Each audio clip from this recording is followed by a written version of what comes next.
नमस्कार दोस्तों, मेरा नाम है विमल सिंह बालाजी स्टडी अड्डा में आप सभी का स्वागत है। आरओ यानी समीक्षा अधिकारी, सहायक समीक्षा अधिकारी जो परीक्षा है पेपर लीक के कारण रद्द हो गई थी, उसकी पुनर्परीक्षा यानी कि री एग्जाम पर लेकर के लगातार तैयारियां स्टार्ट हो गई हैं। जिस प्रकार से यूपी पुलिस कांस्टेबल में भी तैयारियां हो गई हैं, उसी के क्रम में आपकी आज की न्यूज प्रकाशित हुई है, जिसको लेकर के वीडियो में बात करेंगे। तो उत्तर प्रदेश लोक सेवा आयोग आरओ जो पेपर लीक का मुद्दा है, उसके बाद उसमें कई बदलाव जो है वो करने जा रहा है आयोग। यूपी बोर्ड की तरह परीक्षा की लाइव स्ट्रीमिंग जो है उस पर भी मंथन जो है वो किया जा रहा है, और साथ ही साथ वित्त विहीन स्कूलों में नहीं होगी भर्ती परीक्षाएं, उसको लेकर के भी फैसला जो है वो लिया गया है। बाकी न्यूज आपकी प्रयागराज से, जिसमें बताया गया है कि उत्तर प्रदेश लोक सेवा आयोग की भर्तियों के लिए होने वाली लिखित परीक्षाएं अब वित्त विहीन स्कूलों में नहीं होगी। समीक्षा अधिकारी आरओ, सहायक समीक्षा अधिकारी एआरओ की प्रारंभिक परीक्षा का पेपर लीक होने के बाद आयोग अपनी परीक्षा व्यवस्था में व्यापक बदलाव करने की तैयारी में है। पेपर लीक प्रकरण की जांच में वित्त विहीन स्कूलों की मिलीभगत भी इसमें सामने जो है वो आई थी। ऐसे में बड़ा कदम उठाते हुए इन स्कूलों को केंद्र न बनाने की जो सिफारिश है वो उत्तर प्रदेश सरकार से जो है वो की जाएगी। आयोग 1 महीने पहले केंद्रों की सूची जिलों से मांग लेगा। राजकीय और सहायता प्राप्त माध्यमिक विद्यालय को ही इस बार जो है आपका सेंटर जो है वो बनाया जाएगा। यदि वित्त विहीन स्कूल प्रस्तावित होते हैं तो सरकार को उसकी सूचना देते हुए परीक्षा कराने में असमर्थता जताई जाएगी।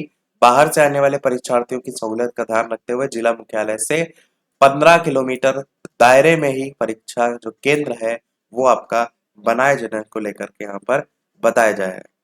आगे ये भी लिखा है, परीक्षा की शुचिता बनाए रखने के उद्देश्य से प्रश्न पत्र को सेक्टर मजिस्ट्रेट के सामने ही खोलने की व्यवस्था होगी।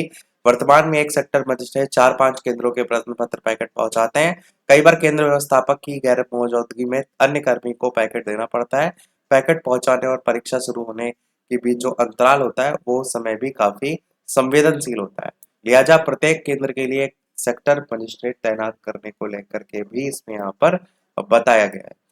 वहीं सेक्टर मजिस्ट्रेट कोषागार से प्रश्न पत्र के पैकेट लेकर स्कूल पहुंचेंगे और अपने सामने पैकेट खुलवाकर परीक्षार्थियों के बीच जो है वो बंटवाएंगे। एसटीएफ की जांच रिपोर्ट के बाद होंगे अहम निर्णय।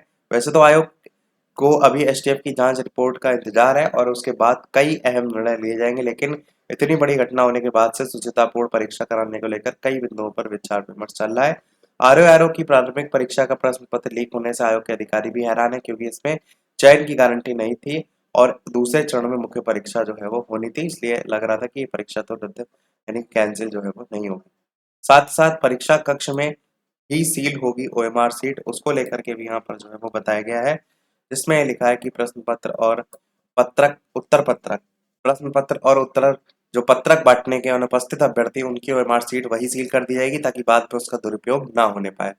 प्रश्न पत्रों की गोपनीयता बनाए रखने के लिए एक ही परीक्षा के अलग अलग प्रश्न पत्र 2 एजेंसियों से छपवाने पर भी विचार हो रहा है, तो ये भी एक अच्छा कदम जो है वो हो सकता है, ताकि पेपर लीक में काफी हद तक जो है वो कमी लाई जा सके। इससे नकल माफिया ये नहीं पता कर पाएंगे कि परीक्षा किस एजेंसी के प्रश्न पत्र से हो रही है। यदि किसी एजेंसी का पेपर लीक भी हो जाता है तो परीक्षा रद्द करने की बजाय दूसरी एजेंसी के प्रश्न पत्र से परीक्षा जो है वो करा ली जाएगी। तो ये एक अच्छा यहाँ पर फैसला जो है वो रहेगा। बाकी इसी से रिलेटेड एक और न्यूज है, वित्त विहीन स्कूलों में आयोग की भर्ती परीक्षाएं नहीं होगी, इसमें भी वही सारी बातें जो है वो लिखी हुई है। तो यही था अभी तक के इस ओवरऑल अपडेट में। वीडियो लाइक शेयर सब्सक्राइब अवश्य कीजिएगा। कोई प्रश्न हो तो कमेंट में पूछ लीजिएगा। टेलीग्राम चैनल से नहीं जुड़े हो तो अवश्य जुड़ जाइएगा। मिलते हैं फिर अगले अपडेट में, तब तक के लिए सभी को नमस्कार, जय हिंद।